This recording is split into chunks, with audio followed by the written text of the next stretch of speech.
Hey guys, this is G the Jungle King here. Today I'm going to be reviewing One Piece chapter 911. It's a really good chapter. I enjoyed it. So we get into this chapter and we see that, Luffy's stranded. The crew is not with them. Sanji and the rest just took off. And he was going to take off with them, but that fucking octopus, man. Oh my god, he trapped him basically. So he's on this island, and he notices that in his hat he doesn't have Sabo's Vivre card anymore. So he's sad about that. He thinks he lost it in the sea. I wouldn't be surprised if that octopus has it. We're probably gonna see the octopus at like the end of the arc, and he's just gonna show up with the Vivre card. You know, Oda does this stuff. So then we see this like lion dog and this bamboo, right? They're going at it, and we see that what happens is that this bamboo is basically an underling of one of the Kaido factions, right? So this faction is basically telling this bamboo to go guard the stuff, and the lion and lion dog in traditional Japanese culture. I've heard that what they do is they're actually guards. So like the roles are a little bit reversed. I'm a little bit confused about that, but whatever. Anyways, what happens is that there's this little girl. She's 8 years old, and I forget her name. Shit. And basically, what happens is that these little gifters, I think they are, of Kaido's crew. They're like, it looks like they're riding like almost like a raptor. It's a really weird animal.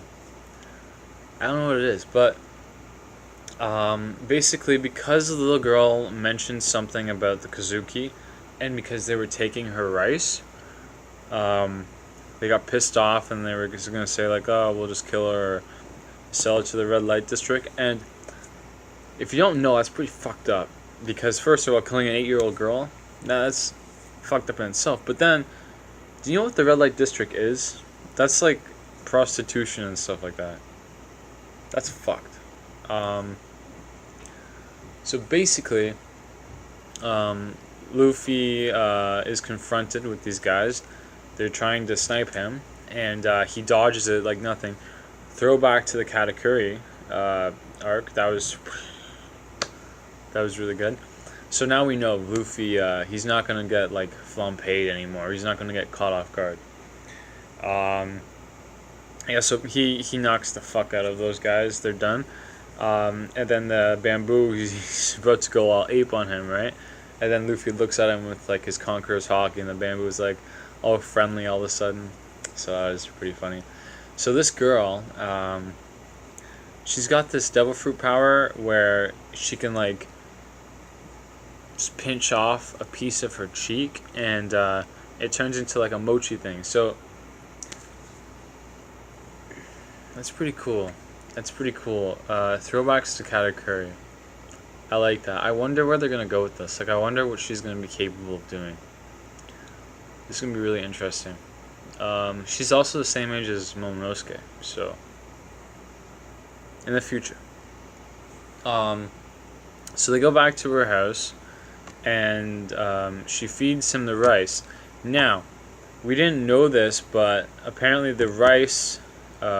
She wants to be a kunoichi, and she needs to be light, so she just doesn't eat fuck all. So that's sad, but the rice, apparently she only eats on her birthday and on New Year's Eve. So she just turned 8 then, if she has the rice. Or it could be New Year's, but I think she just turned 8. Luffy ate it. It was pretty funny because he's like, oh, okay, great, you're not gonna eat it. Fine, I'll eat some, and then he eats some, and then it's all gone. He's like, alright, more for me. Come on, bring it on, bring it on. Then the girl's like, oh, that's actually all I have. So, yeah, Luffy plays it off. He's like, oh, I wasn't hungry. I wasn't hungry at all. I'm full. I'm full. Meanwhile, his belly's grumbling. So that was pretty funny. But then this like samurai comes in wearing an Usopp mask, and Luffy's like, oh, that's not you. So, actually, if you noticed, this samurai guy, I wouldn't be surprised if he's like Kinemon level or stronger, because his slash, it broke open the door, sent Luffy flying, and his sword, his katana he's using, is very reminiscent of Zoro's sword he got from the Black Sword. Yeah, the Black Sword with the stuff on it. You know what I'm talking about. Anyways, what happened after that? Yeah, so basically the samurai is really pissed off at Luffy, right? And so now Luffy feels like shit, and then the girl feels like shit too, because she doesn't want to, because Luffy saved her life, right? So she was trying to repay him, but now she's in this whole fuckery of this nonsense because her master thinks something else, and she has an obligation, blah. So she starts drinking a bunch of water to calm herself because she's starving, right? And apparently in Japan, it's like you have to be really honorable, and if your stomach is grumbling, you have to do the best to suppress it. If you're, a peasant or whatever, it's considered rude. I don't know. Anyways, so she's starting to explain herself, and then she like faints because the water was poisoned because of Kaido, his what do you call it, smile or whatever, his gifters. They it's an artificial devil fruit, so it's almost like a toxic waste byproduct, stuff like that. I would not be surprised, I'm just putting it out there, if Green Bull had something to do with this, because there's two connections. There's Green Bull doesn't eat fuck all, just like this girl, and Green Bull, come on, are you fucking serious?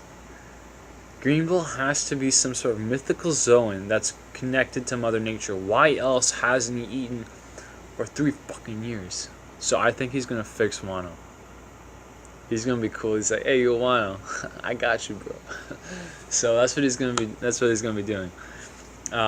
Anyways, so the girl, she was saying that she's waiting here for Ace. The reason why she's out in the middle of nowhere, she's poor, and she could be in a better position of life, but she chooses to be here because she's waiting for Ace. Ooh. Shit. She's gonna be very sad.